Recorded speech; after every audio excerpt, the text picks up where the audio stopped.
The Hasidic Jews of Brooklyn, New York are the most religious and closed-off community in America. What is Hasidism to you? So it's a very vibrant community, second and third generation post-Holocaust. Arguably one of the most fundamentalist religions, period, on the planet. This community is a wonderful community because there's a lot of nice people here. The whole system of how we relate to God and how we interact with God. I'm about to walk into an exclusive synagogue here, and I'm pretty nervous. Wow. The stakes are very high for outsiders to be here, but I'm about to cross into this controversial bubble to discover the untold truth, which will leave you speechless. Can you not record this part? Okay, this is gonna be a disaster with cameras, but we're gonna try. Excuse me, I'm in a rush, I have an appointment. I never thought I would feel intimidated by my own religion. There's security everywhere now in this neighborhood. Pretty intense street, very, very religious. Everybody on their flip phones because they don't use internet. 100% of the women over 18 years old are wearing wigs. What are you supposed to think or believe in this moment? So that's a really good question.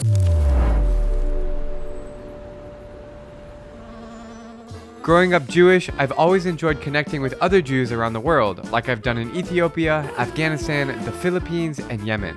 I consider myself very lucky to be part of a religion that has only 15 million members, but has such a profound impact on global society. That being said, I've always been extra curious about the Hasidic Jews of New York because they seem to be different both physically and mentally from the rest of us.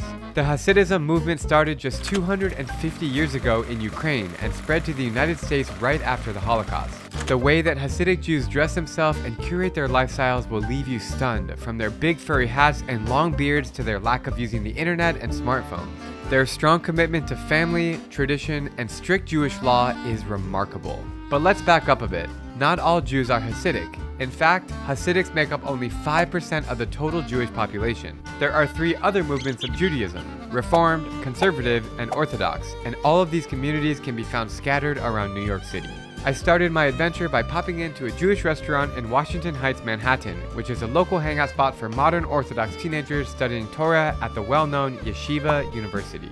Is it mostly Jews that come here? Mostly, yeah. We have a bunch of teachers and people from around the neighborhood that come also, and some regulars. This is chicken shawarma, so it's homemade. We make it every day with fresh chicken. We cut up ourselves the chicken, spice it up, stack it, That looks so and cook good. it. Yeah. Are It's you almost from caramelized. Israel or New No, I'm York? from France. I grew up in France. I thought I heard something. Accent? Yeah. You're French Jew. Yeah. I don't meet that many French Jews. Yeah, I know. My workers are the best. Literally, like, really amazing workers. You speak like you're Israeli. You speak. I know. It's a little bit of the French mixed in there. After all these years working in the Israeli restaurant, I think it literally imprinted me with the Israeli accent. I'm from Chile. I've never met a Chilean Jew in my entire life. Do you feel like you belong here, like with the Jews and the community? I believe the community here is amazing. I believe that all Jews belong in Israel.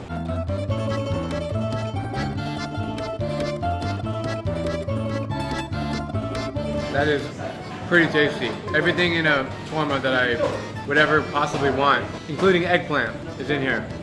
Very flavorful, very delicious. Go in that building over there. That's like the big yeshiva, and you have like hundreds of kids studying together. Really? Tell me about this community as a Jew. This is what we call a modern Orthodox Jewish neighborhood. A little more takes like modern inventions and technology and incorporates it into Jewish life, as opposed to Hasidic neighborhood, which may not do so. What do you think about Hasidic neighborhoods? They're not like any more Jewish than us, they're not any less Jewish, we're all Jews, and like the way like their teachings are amazing, and like it's not really for everyone, but the people who it's for, like it works for a lot of people for thousands and thousands of years, so it's a really beautiful thing. I happen to be Chabad. It's different. Chabad is a totally, and they're different Hasidic groups. But you guys have no beef with each other. It's all Judaism. They tend to be a little bit more insular, and for their reasons. From their religious perspective, they're trying to protect, what they're doing, and they don't want the world to necessarily influence them. I mean, there have been conflicts, I'm not going to lie. But like you wouldn't go there and they wouldn't come here, put it that way. Yeshiva University is a little bit controversial in that sense. Like the Satmar Chassid would not hold of Yeshiva University. They don't go to secular college. They don't go to secular university. It's really cool to see Hebrew writing all over the walls. Like, I can actually sound it out, but I don't know what it means. Now that I've got a good feel for the modern Orthodox life in Manhattan, I'm hopping in a cab to the ultra-conservative Hasidic community in Brooklyn called South Williamsburg. Unlike other Jewish communities, most Hasidics rarely, if ever, leave the boundaries of their district. Everything from schools, hospitals, and supermarkets to hardware stores, internet cafes, and bookstores are all found within walking distance. It is very much a bubble, and it's intimidating to enter because A, I'm not Hasidic, and B, I'll be meeting up with Abby Stein, who comes from Williamsburg but was canceled by her parents and her family for coming out as transgender.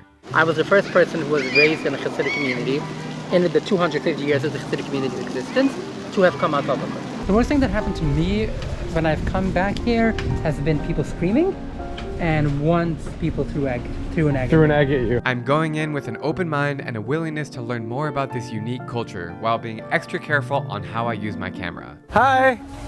Hi! How are you? I'm Good to meet you, finally. You grew up like here. My parents still live about 10 minutes walking from here. As we cross the border into Hasidic Williamsburg from the hipster part of town, I'm noticing the people's outfits and street signs immediately starting to change. It's literally separated by a single street, Broadway, with the subway screeching right above our heads. Clearly it's pouring rain outside. We're doing our best right now. So this is literally, Broadway was always the border, and that's very important. We're like on it right now, and you'll see in a minute. There's like 2 blocks maybe that are kind of like a mix. This is Yiddish. It looks like Hebrew, but it's Yiddish. Yeah, it looks like Hebrew. Almost everyone here speaks Yiddish at home. But this is a hat store, so they sell Hasidic hats. The furry hats are just one of the many ways that Hasidic men stand out from the rest of us. Another way is by having payas, or long hair on the side of their heads. Women, on the other hand, dress very conservatively, always covering their shoulders and knees, and they also wear wigs to protect the public from seeing their true identity. Women are also seen on the streets taking care of their kids, of which having 10 or more is considered normal. They reproduce a lot. There's a lot of kids in each family, so you can see the pediatrics office right there. The line is so long for kids to go see a doctor. If I owned a business here, I would open up a stroller shop. I have 12 siblings. That's very common here. People have huge families. Wow. We get married extremely young. I was married at 18. Marriage in Hasidic families is of utmost importance. It typically happens at a very young age and involves the entire community. And believe me, the ceremonies are pretty awesome. One of my favorite things about being Jewish is the food, and Abby is eager to take me to one of her favorite childhood restaurants called Gottlieb's. It's important to know that all food around here is kosher, which is a strict eating code that Hasidic, Orthodox, and many other Jews follow. It's kind of similar to halal food for Muslims, in that animals must be slaughtered a certain way to be able to eat them. All forms of pork are forbidden, and you cannot mix meat and dairy. In the 1930s, there were over 1,500 kosher delis in New York, but nowadays that number has dwindled down to about 20 as the Jews have spread around America. Gottlieb's has been a lifeline for Williamsburg Hasidic community since opening its doors 62 years ago, and the cuisine is all derived from Eastern Europe. All right, we've made it. Okay, should I show you? Yeah, go ahead. Go ahead, give me a rundown. Rice, potatoes, mashed potatoes. Very common, very Eastern European, as you can see. It is here. very Eastern European. There's 2 kinds of goulash. You got sesame chicken, that's very popular with that. So that's actually one of my favorite things here. This is also amazing. Ooh. Stuffed cabbage is one of my favorite things as a child. 1, 2, 3, 4, 5. You get 6 kinds of kugels just here, and it's not even Friday. I'm into Chicken everything, nuggets, so it's all amazing. You want to just order for me? There's soups. Yeah, I want to see the soups. Oh my God, it's a lot of soups, my friend. Oh yeah, there's a lot. That's my favorite. Those are the noodles, amazing. It's not shorn? Yeah. Okay. Chicken vegetable, everything in it. Then there's something over here. Chicken gizzards. What's your favorite? All of them. He's being very nice. Can I ask you a question about payas? Have you had that your whole life? Yeah, of course, since I was 3. Since you were 3? Yes. But for you, it's been normal your whole life? Of course. I have for my kids as well. I have my 8th boy. I'm gonna make payas now on Sukkot, before Sukkot. Your 8th boy? 8th boy. How many boys do you have? I have 8 boys. And girls? 1 girl. Are you always this busy? I'm always busy, but I'm missing one guy is making a wedding tonight, one of my guys. One of my guys on vacation, so... Hello, how are you? Got a picture from me? I would love to, yeah. What's your name? My name is Abby Baby. Where are you from? I'm a Willie boy. Really? Yeah. Do you like this restaurant? Of course, who doesn't like this restaurant? This community is a wonderful community because there's a lot of nice people here. Look at Yitzchak. Take a look, Yitzchak. Take a look, Yitzchak. Take a look, Menashe. Yeah, he likes cameras. Could you find such a guy like him? So life is good here? Life is great, especially when I meet you. Oh, I appreciate that. Thank you so much. these two, their kids. When he said that guys, mechitzen means that their kids are married to each other. As a community, you're quite close. Along with the menu was this. Wow. You know what it is? It's all in Hebrew. It's a Torah. Okay, it's the blessings you make after eating. I think we're both just getting, the two of us just put it down. Matzo ball soup? I haven't had matzo ball soup in a long time. Well, if you come on Friday, I will make It's some. also like a rainy day, so it's even even better. It's like a fall day. Feels like a home-cooked meal. This looks extremely Eastern European, almost like you would find in Ukraine or Poland. Steaming off the top right there. It's filled with meat, cabbage, onions. It's My grandmother was from Jerusalem. She put rice in it as well. Oh yeah, there is rice in there. Oh, there's right there. It's so good, and it's pretty filling too because it has rice and it's like a. It has a starch and a protein. It's like a soup and a dumpling. What is this one?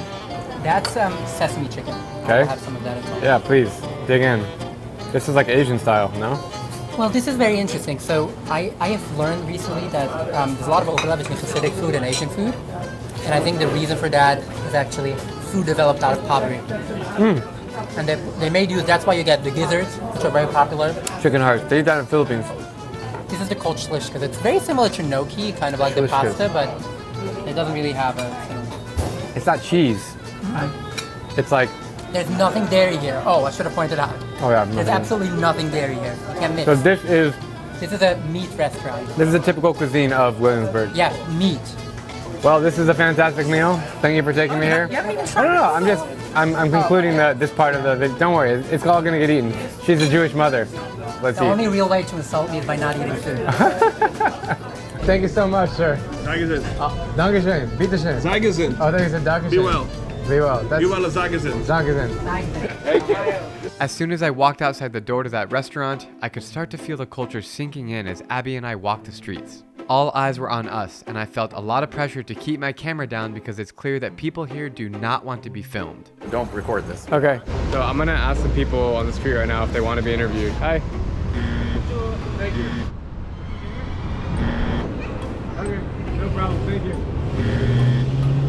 The only people who accepted to be interviewed were non-Jews, and it was pretty interesting to hear their perspectives on the Hasidics. If there wasn't here, it would be another ghetto. But I feel the tension between us all my life. I went to school here, but it's peaceful. If they weren't here, then it would be an extension of the ghetto. How you doing? Hey, come here for a second. What do you think about this community? I don't consider this to be a religion. I consider this to be a culture. I've been working for them for almost 17 years. And every community, there's bad and good things. Hey, nobody's perfect. The only perfect is the one above. So... Hey, respect, man, respect. Nice to meet you. I'm feeling like this tension building. The stakes are high. You know, Abby can't be seen. I can't be seen. I can't be seen. Well, then people just gonna look. Can I shoot from the window, from the street? Well, technically, legally, they can't stop you. So I know. Yes, you can. This is a cinema transferred into a synagogue. Almost everything about this community fascinates me, but nothing more than their restrictions to use the internet. It's a gathering to be saved from all the dangers of technology. So anti-internet. Anti-technology, which is, yeah, that's pseudonym for the internet. This place is called Cubicles, and it's literally kosher internet. So basically... So you go in, you pay per hour, or half hour, whatever. Like an internet cafe in other countries. Yes, an internet cafe, and you get filtered or / kosher version of the internet. So it's like North Korea. Yeah, pretty much. I'm gonna go in. Try to go in. Would you hold this?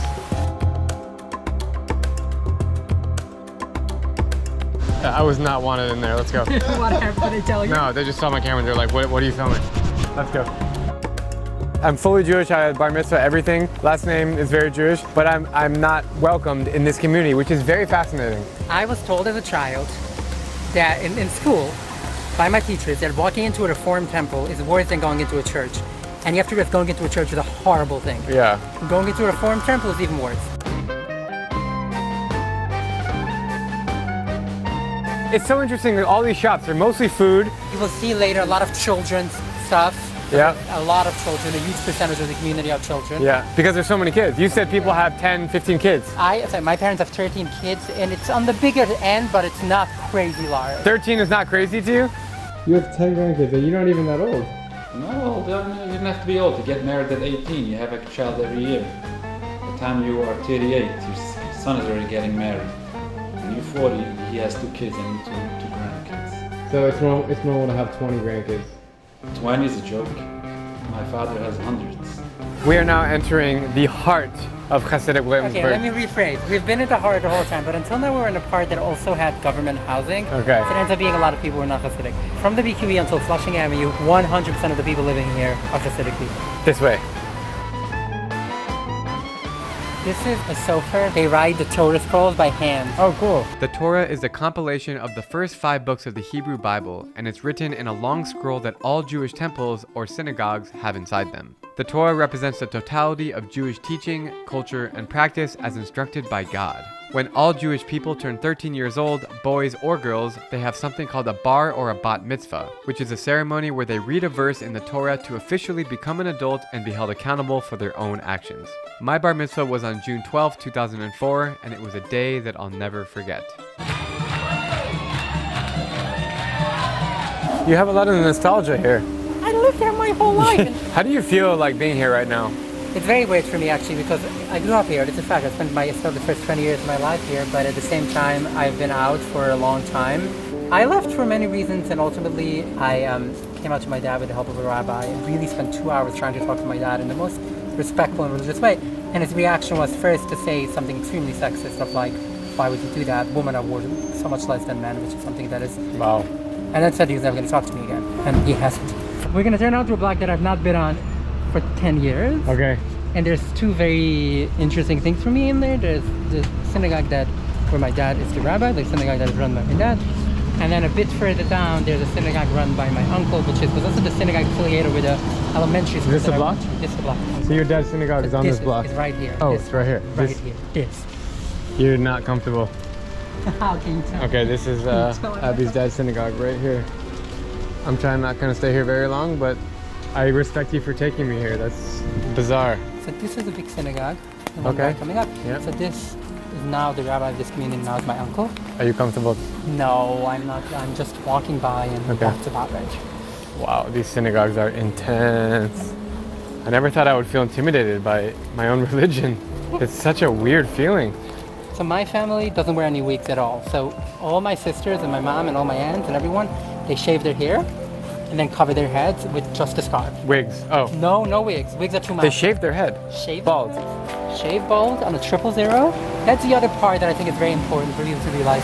There are some beautiful parts, but I think it all gets wiped away by the fact that people can't choose. For people who want to choose this way of life, I will fight for their right to choose this way of life, if that's what they want. But the reality is that most people don't have a choice. It's your whole life. Why is there no Israeli flags? They're anti-Israel. They're extremely anti-Israel, I was trying to say.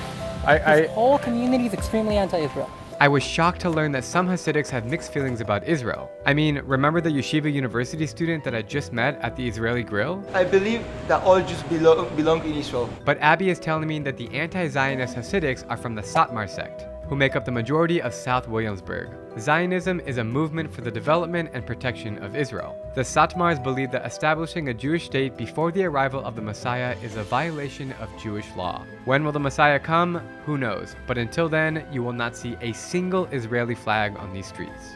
We all pray every day that we should return to Israel, but a holy one, like one that is we want to see divine power, not some just tanks and missiles. There's a school bus with Hebrew writing on it that's parked right in front of an actual school. No English, just Hebrew. Look at that security. That looks like I'm in a Islamic country and there's a checkpoint. Security and, well, that's all Jewish place in New York. Yeah, because that's gone up since Tree of Life, terrorism. since Pittsburgh, That's since the Pittsburgh shooting.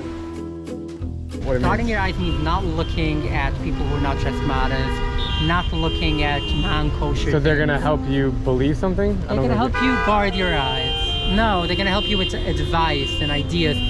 They're not trying to convince you to believe. This community is not much into convincing people who don't believe to believe. It's more about people who believe, but like people who struggle, people who sometimes watch porn or like stuff like that, but they believe that it's a problem. They help you. So they think nobody watches porn here? No, they know that some people do, and that's exactly what this is for. How did this community start? Okay, so the Hasidic movement was founded by actually my direct ancestor. His name is Rabbi Israel ben Eliezer. My fathers, fathers, mothers, fathers, fathers, mothers, father, father, father. Founded the movement. I was taught from a very young age to be very proud of it. We lived in a small village called Mezhebish in Ukraine. Okay. So the area that's now Ukraine had millions of Hasidic Jews before the Holocaust. Okay. The vast majority of them were killed Sure. by the Nazis. So this community was born right after the war. After the Holocaust, yes. They came here, they settled here. In many ways as a result of the Holocaust. I think it's amazing how these immigrants of Holocaust survivors are still able to practice their traditions in New York, the same way that their ancestors did hundreds of years ago in Eastern Europe. Walking these streets makes me feel like I've entered into a time machine back to the 1800s. It is truly remarkable. Right now, I'm eager to step inside a synagogue and learn from the ways that Hasidics pray, but I'm out of luck in Williamsburg where the strictest rules apply to outsiders. Abby tells me about another Hasidic district called Borough Park, where the chances of me entering a synagogue are much higher. As soon as we arrived, I saw one out of the corner of my eye, but Abby chose to hang back with the cameras, so I went in alone with only my iPhone.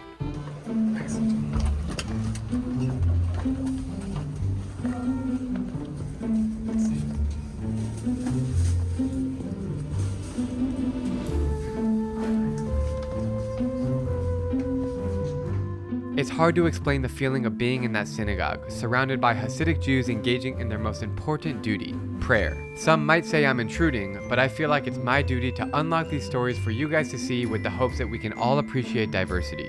On that note, I'm heading into a local shop to get myself a yarmulke, a Jewish cap made of cloth and worn by men to honor God above them. So what we would wear, and what's most common, is this is called a six slice. So these are bigger, and they cover more of your head. And then like if you were considered more modern, you would get one of these, which is just 4 pieces. Got it. Smaller, covers less. You think it's too small? That's perfect. Okay. He says it's perfect. It feels right. I've worn a lot of kippahs in my day. I've never done this one, so it might take me a second, but let's see.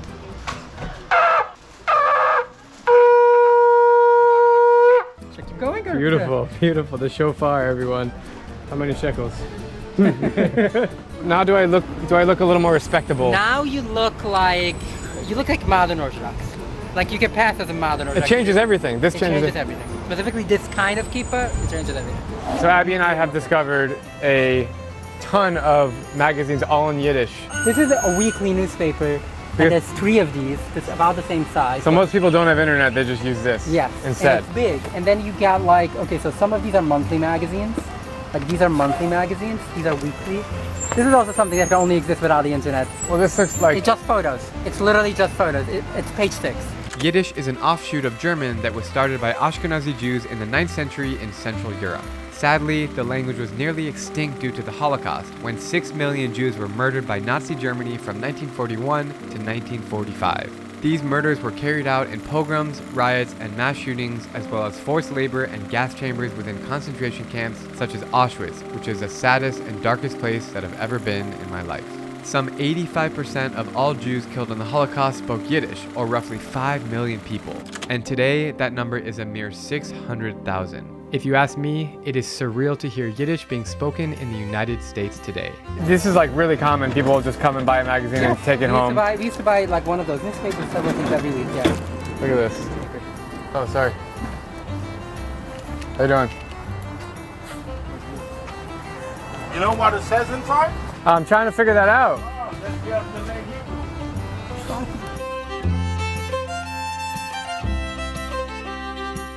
Anything emergency happens, people don't call 911 at all. People always call them. I memorize their number. It's 7183 at 71.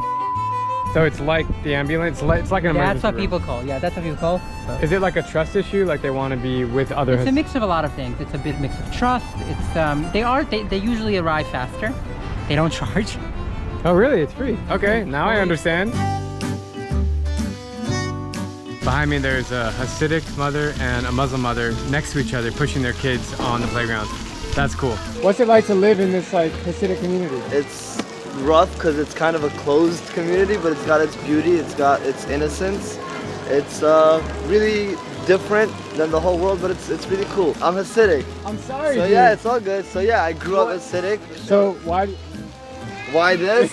Because it didn't work for me, obviously. And I went on my own path, my own journey. But there's nothing like home. There's nothing like coming home. And there's a lot of love here. It's an awesome community, but it's definitely got its got its rougher parts. Later in the day, I met up with Barry Weber, the most famous Hasidic musician who shared some pretty cool insight about his people. So the real meaning of the word Hasid, which means someone who does more than what justice demands from you. The movement of Hasidim started off with Rabbi Bashem, and the purpose of that is to reveal the presence of godliness into the world. Instead of us always trying to find where the holiness is, you become part of that. Your body is the vessel of your soul. The sun is getting ready to set, and Abby wants to take me to a legendary Judaica bookstore from her childhood. It is so impressive how these old-fashioned bookstores are still thriving in this day and age. I am 99% certain that that's a couple who got married within the last week. So they're still getting to know each other. You can tell by the way they're walking apart from each other because for certain halachic reasons, the night after the night of the wedding, you're not allowed to touch for 7 days until they go to the mikveh, and it's a long story.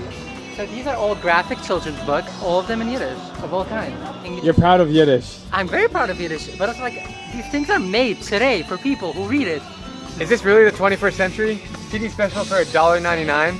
I can see through the window that the bookstore is busy and intense, and I'm debating whether or not I should go in with my camera. Luckily, the owner came outside and invited us in to learn about the books and the items that are sold here. Right now I'm in the largest bookstore here. It's fascinating. It's really beautiful in here. We have all different kinds of books, all in Hebrew and Yiddish. It's interesting because they don't have internet on their phone, so they come here to learn, to study, read books, magazines, newspapers, CDs. That's fascinating. Morty Getz. I grew up in Borough Park. So when I grew up, this is where I spent most of my time. This was always like the book central. It's not a library by the full description of what a library is, but it serves as a sort of library for children. How would you describe Borough Park and this Hasidic community? So it's a very vibrant community. It's just second and third generation post-Holocaust. So the rebirth is amazing. I think the younger generation is not as aggressive as the first generation, but the first generation felt it as an obligation to the rebirth. 6 million wiped out. They felt they have to rebuild that. Do you know the significance of Payas? Significance of Payas. So the commandment is to leave some here on both sides of the head. That's a biblical and Talmudical commandment. It became more of a tradition of having us remember that we're part of this community. So it became more symbolic than the biblical commandment. It became more of a symbol of a dress code. What's it like to live here? I love this place. Nobody ever sleeping. It's always stuff going on here. Do you have any siblings? Yeah, 8. 8? Yeah. Wow. So you come here to get all your information Yes. for stuff? So this is a shofar collection. Yes. Is this from a deer? A ram? A ram. So this one, people from the Middle East, like Yemen, they have large ones. Ashkenazi Jews mostly have the smaller ones. Why do Jews blow shofar? So it's a commandment in the Bible that at the beginning of the year we should blow with the shofar. The Talmud explains it as if to wake up people from the dream once a year, to do tshuva, repent on their sins. It's a wake-up call. It's a wake-up call. In those times, that's how people used to, like armies, used to be reminded, like, wake up, so it was a wake-up call.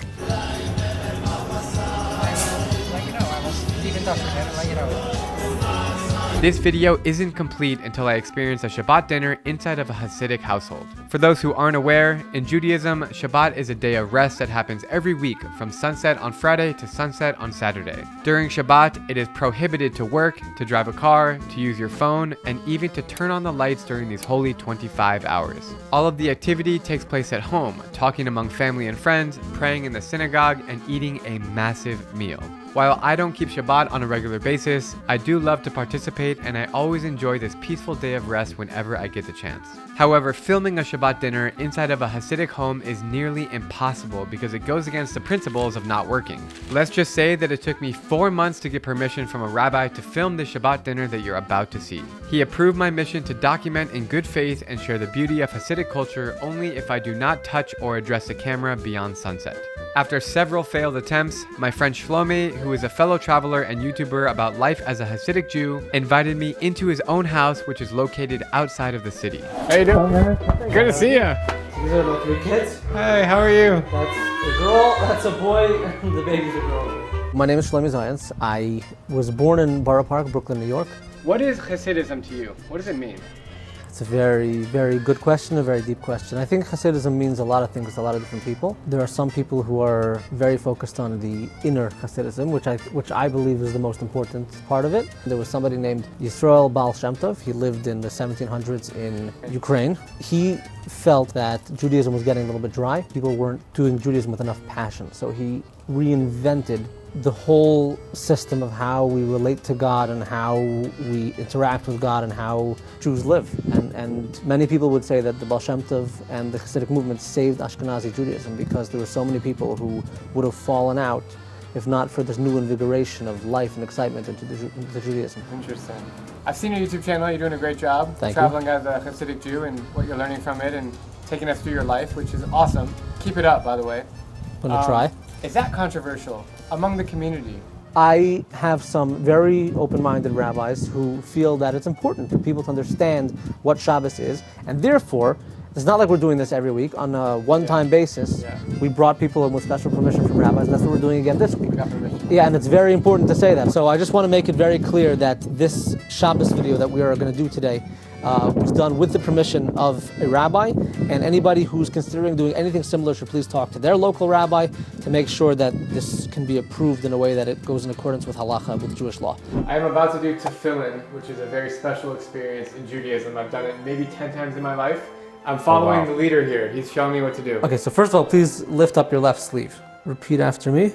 Baruch atah Adonai, Eloheinu melech haolam, asher kedishanu, v'mitzosav v'tzivanu, lahaniach tefillin. Tefillin is a prayer that involves a black leather box with leather straps containing scrolls from the Torah. And then like this. And then like this. Yes. And now we got it. All right. Okay. So, guide me. So, Shema Yisrael Adonai Eloheinu Adonai Echad. Now I would just suggest if you want to think about your family, pray for your loved ones, and just have a moment. You can close your eyes, leave them open, whatever you're comfortable with.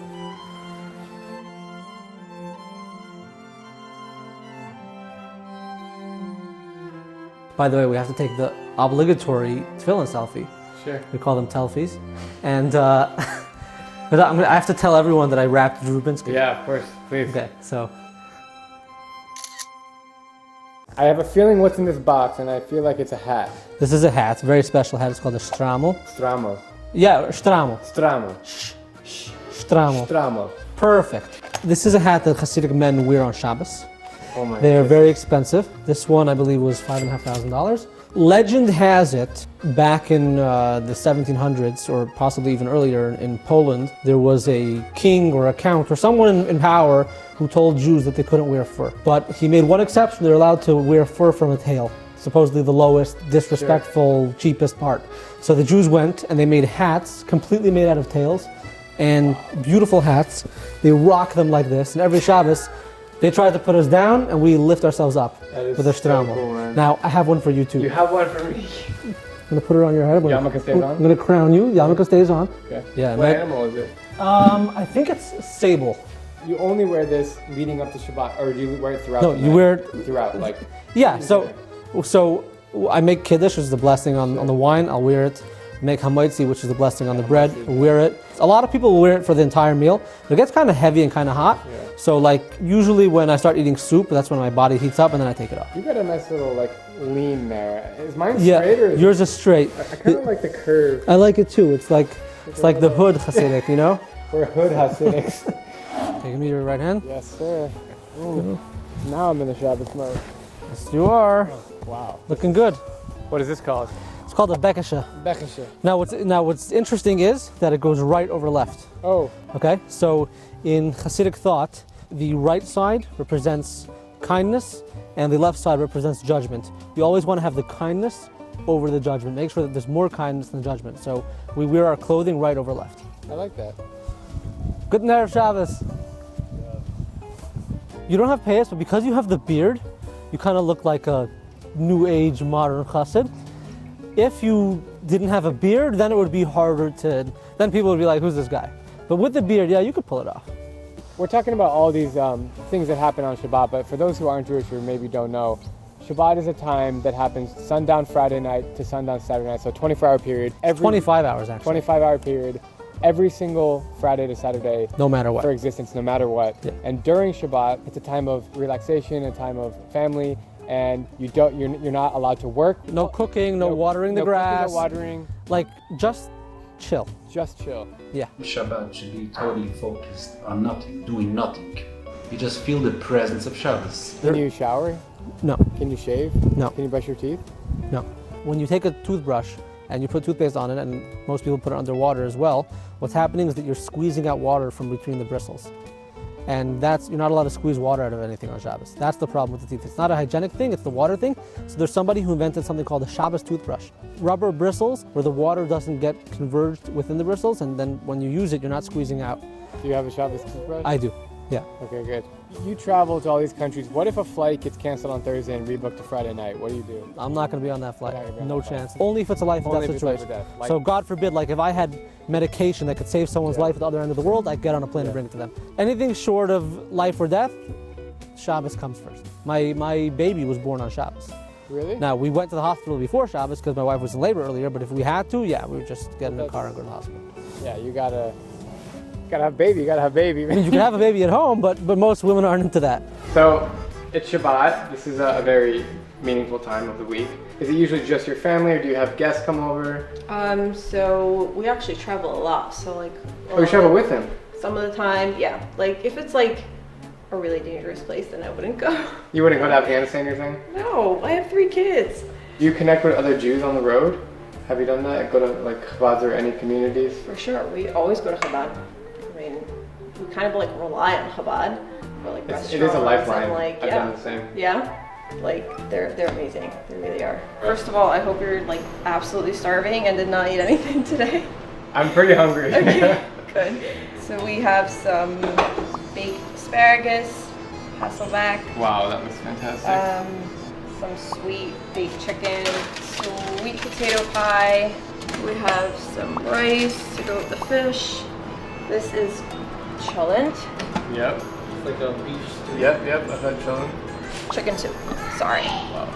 And here we have the beef Wow. lasagna with vegan cheese because we don't do milk and meat together. Right. We have a teriyaki salmon barbecue ribs. This is insane. There's an unlimited amount of food here. We got some grilled cauliflower, some roasted eggplant and vegetables, and we have hot apple pie and potato kugel. Wow, you've outdone yourself. Thank you. And some desserts over there. I'm kind of speechless. If someone were to decide to keep Shabbos and it wasn't for religious reasons, food is also a good reason. Is it always the same dishes? That's a very good question. So basically what we do is, there are certain traditional dishes that everyone has. We start off with wine, then fresh baked challah bread, then usually people will go fish, soup, and some kind of main dish with side dishes. But you can be kind of like, you can freestyle with what kind of fish. And this goes without saying, obviously. Everything is kosher, always. Yeah. Everything. Kosher is just a certain, it's kind of like halal, Muslim, it's similar. Yeah, so basically what it is kosher is any animal that is slaughtered. It has to be slaughtered by a rabbi who took specific training to try to eliminate the suffering of the animal while it's being killed. We don't eat milk and meat together. We don't eat pork. We don't eat shellfish. I'm so in it, I never miss anything else. Thank God we're eating very well over here. We are just seconds away from 5:47 p.m., the exact time when Shabbat begins, which is actually the moment when you can identify 3 stars in the night sky. We are all dressed up in our Shabbat clothes, including Shlomi's lovely kids. You can really begin to feel the spirit in the air. Shabbat officially begins with the women of the house lighting 2 candles, marking the division between light and darkness.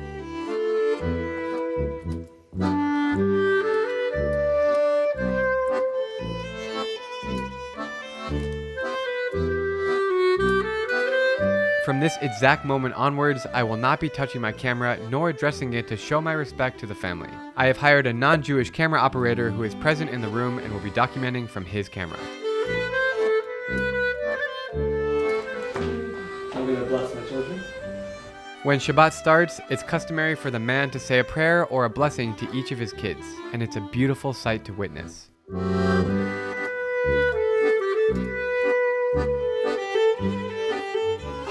Flag.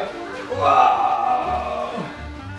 So we're gonna go into the kitchen and wash the bread. Okay. And then we're gonna continue. Jews always wash each hand twice for ritual purity and actual cleanliness before reciting blessings and reciting Torah. Then they sing. Shalom Aleichem, Malachai Ashurais, Malachai Elyon. Shalom Aleichem, Malachai Ashurais, Malachai Elyon. After that, they recite some prayers and take the first sip of wine, which everyone in the room drinks from the same cup.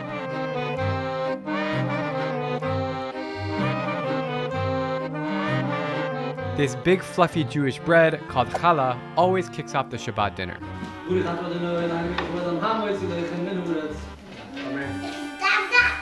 Then food keeps on coming. If there's one thing that all Jews have in common, it is feeding you until you cannot breathe.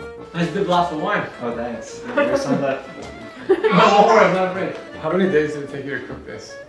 Definitely more than one. All of yesterday. All of yesterday? Wow. Drinking alcohol is a big part of every Jewish dinner, and Shabbat is no exception. First Hasidic Shabbos. Yes, sir. Thank you so much. Good Shabbos. Cheers. Cheers. L'chaim. There, you're gonna have some water, okay? On a regular night at 8 p.m., what would I be doing? Maybe I'd be eating supper with my family, maybe I'd be putting the kids to bed, but I wouldn't have the clarity and peace of mind to just stop everything and be in a moment.